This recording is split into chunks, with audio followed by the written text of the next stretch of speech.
To give you all the context, kemarin malam gue terlibat diskusi dan berujung debat juga sedikit mengenai tindakan performatif di kasus teisme dan ateisme. Dan gue percaya teisme itu default position for many reasons, berbanding terbalik pada kasus ateisme yang bertindak secara performatif.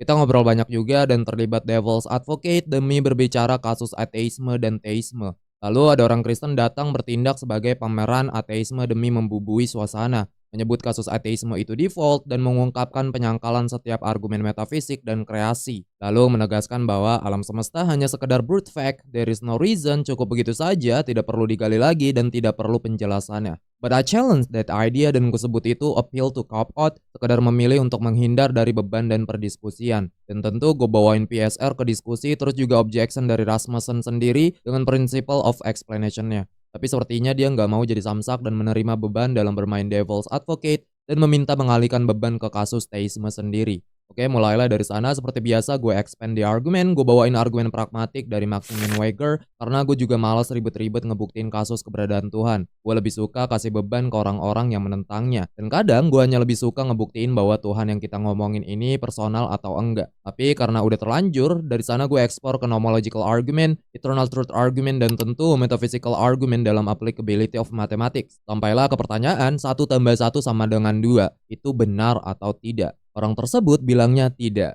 Gue pikir dia seorang fiksionalis tapi dia sendiri menyangkal kebenaran matematik. Ya udah gue assume lagi bahwa dia itu sebenarnya seorang Katolik. Karena ya mereka itu kreatif kalau buat kerangka sistem metafisika baru untuk jelasin penjelasannya masing-masing. Kalau kata Muhammad Ijab, mereka punya toy model sendiri. When you speak to atheists and polytheists, they have to resort to this. Tapi terus gue taruh berkali-kali beban ke dia dengan menanyakan di mana kontradiksinya di setiap kemungkinan dunia bahwa 1 tambah 1 bukan 2. Dan dia mencoba mencari cara dengan red herring again and again, shifting the goalpost dan shifting the burden, yang pada dasarnya tidak mau mengakui bahwa dia tidak bisa menemukannya. Terus gue bawa semantic thinking ke bentuk analytical truth, suatu makna itu benar tanpa definisi. Sampai pada akhirnya dia konsensiin sendiri bahwa lo itu nggak bisa menyangkalnya dan nggak bisa membuktikan kontradiksinya. Karena ya memang ada keterlibatan enumerasi juga sistem matematika klasik dan CCM sebagai metode berhitung yang kita gunakan sehari-hari. Cara kita menjumlahkan sesuatu seperti ketika ada 1 apel di kanan dan 1 apel di kiri, kita secara otomatis menyebutnya 2 di bawah sistem kita. Dan jelas berada di bawah logika klasik. Dan kalau ngomongin masalah penerapannya, pasti ke fisika klasik juga yang jadi bahan diskusian ketika kita ngomongin masalah kreasi. Dalam hal ini alam semesta sendiri. Setelah itu kita have fun ngomongin masalah matematika, lalu fisika, serta masalah kuantum juga dan seterusnya. Sampai pada pertanyaan baru dengan masih bahasan yang sama pada substansi. Apa ada argumen yang bagus untuk keberadaan Tuhan?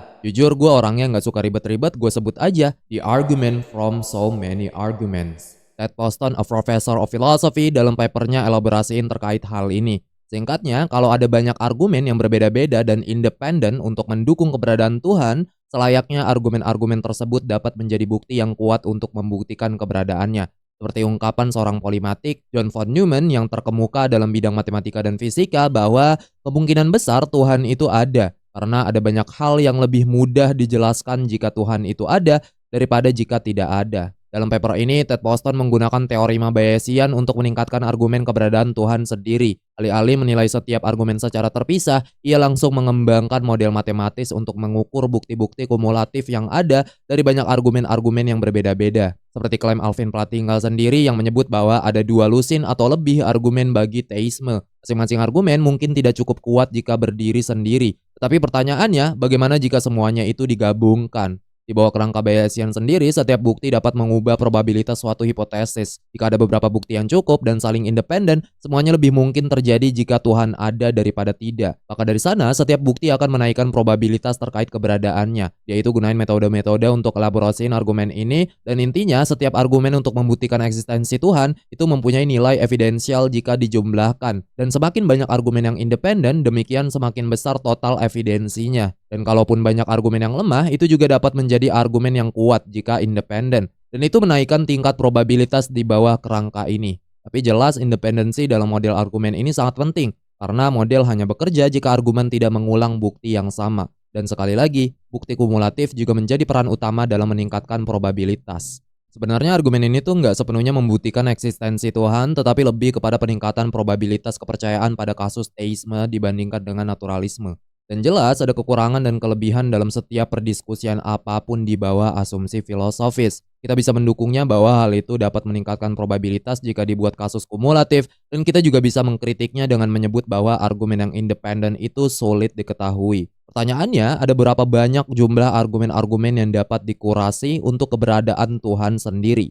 Beberapa daftar yang saya rekomendasikan terdiri dari cosmological, ontological, design, moral, miracles, experiential, pragmatic, metaphysical, nomological, axiological, noological, linguistical, anthropological, dan meta. Di setiap kategori-kategori tersebut berisi modelnya masing-masing dan bentuknya masing-masing. Beberapa di antaranya populer sejak lama dan beberapa lainnya baru-baru dikembangkan. Hampir semuanya memiliki satu kesamaan, yakni mereka telah dipertahankan dalam publikasi akademis di bawah peer review oleh orang-orang yang intelektual. Dan semuanya itu nggak selalu orang-orang teis. Richard M. Gell, Bradley John Monton, dan Thomas Metcalfe semuanya bukan teis, tetapi mereka tetap mengakui bahwa setidaknya beberapa argumen untuk membuktikan eksistensi Tuhan itu cukup berhasil. Meskipun tentu beberapa argumen juga ditantang, tetapi nggak satu pun yang dikatakan itu salah secara mutlak. Para akademisi kemungkinan akan menyebutnya antara berhasil dan tidak berhasil, yang mana hal itu pasti akan selalu terjadi dalam ruang perbincangan filsafat, yang sampai kiamat kurang 2 hari pun nggak bakalan habis-habis.